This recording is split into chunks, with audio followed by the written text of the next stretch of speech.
Съпругата на господин Йотов, Велика, е отличен кулинар, майстор на кукерски маски и билкар. Вие даже може да приспите при тях. Сега ще ми покаже как се приготвят прочутите казанлъшки пенерлии. За направата на една пенерлия е необходимо 1 кг брашно, маргарин или по избор някаква мазнина, масло или мас, олио, независимо, всеки каквото обича. Трябват 8 яйца, чаша 250 мл мляко, малко сол и сирене. Начинът на приготовлението е следното. Слага се брашното, 3 яйца, малко солчица, млякото и се замества колкото се може по-меко тесто. Разточва се, направи се на 3 питки, разточва се всяка по-отделно, намазва се с мазнина, прави се плънка с сирени яйца, наръсва се с мазнина, навива се, реже се на парченца около 3 см, подмазва се тавичката и се нарежат парчетата. Отгоре се слага пак мазнинка и се пече. Това е. Много просто, много лесно и много вкусно. Прави ми впечатление, че те са във формата на роза. Ами нали сме в розовата долина? Това е ефекта. Затова са наречени казанлъшки пенерлии. Защото приличат на рози. Здравейте! Здравейте! Откъде сте? От Англия. From England? Yes. What are you doing here? I live here in Tănăcine. Why? Because I have 2 very good friends here in Tănăcine, Velika and Cristi Iotov. And I find it very beautiful, very peaceful, and I expect to spend the rest of my days here. Yeah, thank you. Thank you. Bye. Довиждане. Довиждане.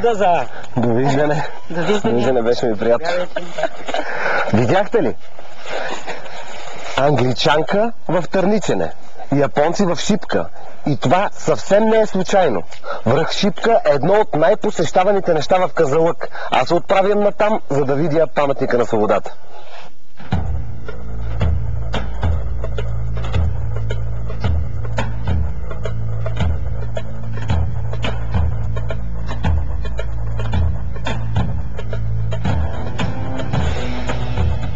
Това зад мен е паметника Шипка. Построена в прослава на загиналите при освобождението на България от турско иго, руски войници и български опълченци.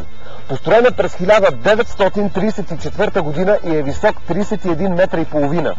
На северната страна на паметника се откроява огромен бронзов лъв, а на останалите 3 страни са изписали имената на селищата, където са се водили важни битки. Всяка година тук идват хиляди туристи.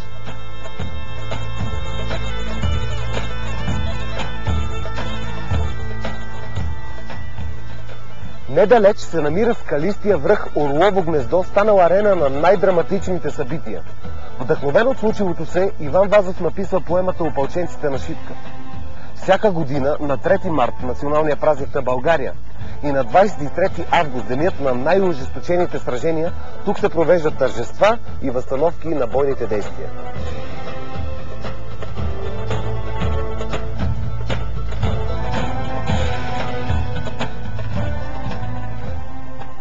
Hello. Hello. Where I come from? From England. England. Yes, from the north of England, near to Newcastle upon Tyne. Do you like Shipka? Yes, very much. Yes, very impressive. Yes. Beautiful views. Yes. Beautiful mountains. Yes. Do you like Bulgaria? What we've seen so far is very good. Yes. Friendly people and beautiful weather. Yes. A difficult language to learn. Good food. Yeah. Yes, very good food. Thank you. Край град Шипка, в южните поли на Балкана, се намира Шипчинския манастир, храм-паметника Рождество Христово. Той също е построен в чест на загиналите руски войници и български опълченци през освободителната война. Манастирът е богато декориран с многоцветна керамика, а кръстовете и куполите са позлатени. Камбанарията е висока 53 метра и в нея има 17 камбани.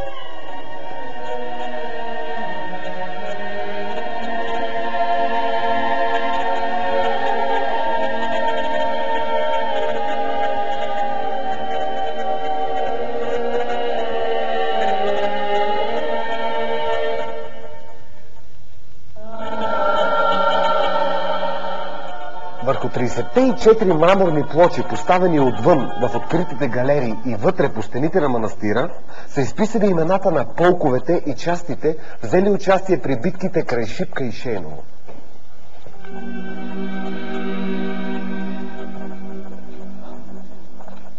В манастира ходите ли?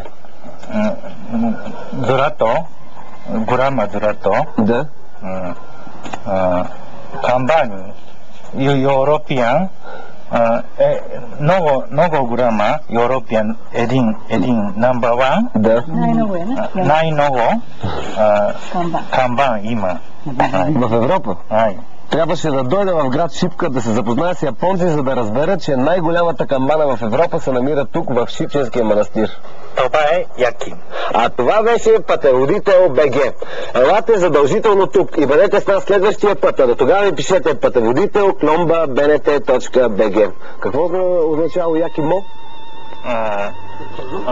Оган батерина. Да. Картофи. Картофи, да? Оган. Печени картофи. Якимо.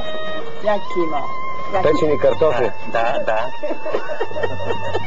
Печена картофи.